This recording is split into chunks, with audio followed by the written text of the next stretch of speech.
London के एक operation theatre में जज्बों और उम्मीद का ऐसा मंजर देखने को मिला जो सुनने वालों के दिल को छू गया। 65 साला डेनिस बेकन जो बरसों से पार्किंसंस की बीमारी से लड़ रही थीं, उन्होंने दिमाग की सर्जरी के दौरान अपना महबूब साज क्लेरेंट बजाया। वो जब ऑपरेशन टेबल पर बैठी थी और उनकी उंगलियां नरमी से धुन छेड़ रही थी तो वहां मौजूद हर शख्स की आंखें नम हो गईं। डॉक्टरों ने उन्हें गहरी दिमागी मुहर्रिक के अमल से गुजारा जिसे प्रोफेसर क्यूमारिस अशकान ने अंजाम दिया। सर्जरी के दौरान डेनिस होश में थी ताकि उनकी मौसीकी की हरकत के जरिए डॉक्टर दिमाग के दुरुस्त हिस्से का तयन कर सके। प्रोफेसर अशकान के मुताबिक वो लम्हा गैर मामूली था जब डेनिस की कांपती उंगलियां आहिस्ता आहिस्ता थम गईं और उनकी धुन में एतमाद लौट आया।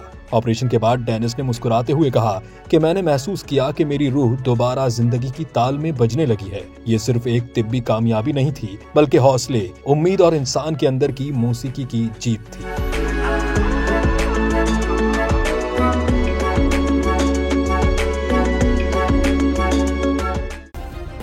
सब्सक्राइब करें और बेल दबाएं ताकि कोई खबर रह न जाए।